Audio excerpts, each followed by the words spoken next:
So hello everyone, आज हम करने वाले हैं transcription number 145 at 100 WPM. Your dictation will start in 3 seconds. 3, 2, 1.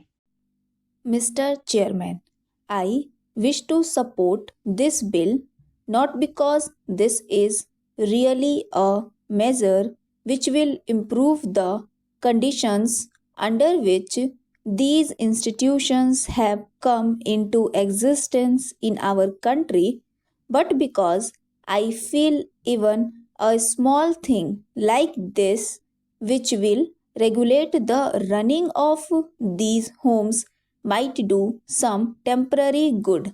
If we examine the reasons why these homes have come into existence, we will find that it is really a reflection on the social backwardness because women are not educated, because women do not have the right to own property.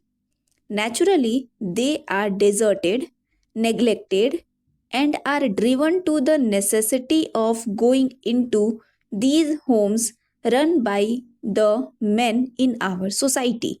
These people run these homes under the guise of public charity, but these homes have really become centers of immoral traffic in our cities.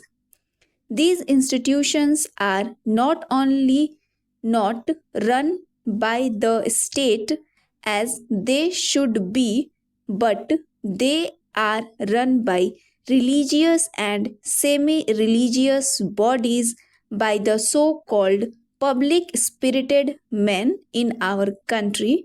And as has been pointed out just now, it is stated in the report of the committee appointed by the Ministry of Welfare that they are even being financed by state funds and grants made by the Ministry of Welfare are used by such institutions for unethical purposes. I do not know how we will be able to control them by passing a bill like this, which will give them some kind of supervision by the state. Sir, I was personally connected with an institution in Uttar Pradesh, and it was an institution which was run under the name of Mahila Ashram, and the entire committee in control of the Mahila Ashram consisted of some of the lawyers and doctors of the capital of Uttar Pradesh. The means by which they secured the finance to run this institution will prove on what basis this institution is running. For every month that an inmate spends in that home, the prospective husband will have to pay at the rate of so many rupees per month.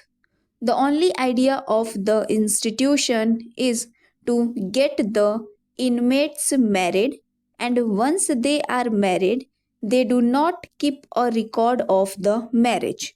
They do not keep any record of what happens to the inmates after marriage. Everybody knows that they are taken to other provinces by the operating gangs. Sir, one of the institutions quoted in that report is worth mentioning here. The committee went to Gaya in Bihar, and they found that these women were practically locked up as if they were prisoners in that house, and then they were asked as to how many of them would like to stay there.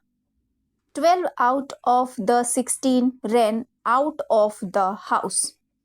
This is typical not of a few but of the majority of the houses run under the name of women's homes or under the grand name of Mahila ashrams. Only the other day, in the Times of India, we read about a children's home run in Delhi with the financial aid of the Ministry of Welfare. Just to give a grant to an institution because it bears the name of women and children, even when it is supervised by a visiting committee or visiting men, does not really mean that we are solving the problem.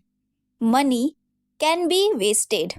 In fact, in our country, lakhs and lakhs of rupees were wasted by giving indiscriminate grants to institutions which are either run by semi religious or semi social welfare bodies, and I think the government, if not private members, should bring forward a bill which would be for the abolition or total suppression of these homes. The only way to suppress the mishandling of this problem is to suppress the homes. Another thing I want to point out is that these homes flourish in a large way in those areas where social customs have militated against women. We don't find these homes flourishing with such popularity or in such large numbers in other parts of India, say in Maharashtra or Madhya Pradesh or in the south, where women have a good deal of freedom and educational opportunities, where social customs don't militate against the status of women. Therefore, we should pay increasing attention not only to giving grants or to bringing out bills like this, but also to give adequate, perhaps better opportunities for women to have education. It is not the woman who can stand on her own legs goes there or who is being exploited by these people. It is the weaker women, the women who are ignorant and who don't know what is right or wrong, that are being given false promises and taken to these homes and then handled like goods by the exploiter. Therefore, I support this motion because there is nothing else to do, and I hope that the rule making powers will be exercised in such a way that the control of the government on these institutions might be tightened.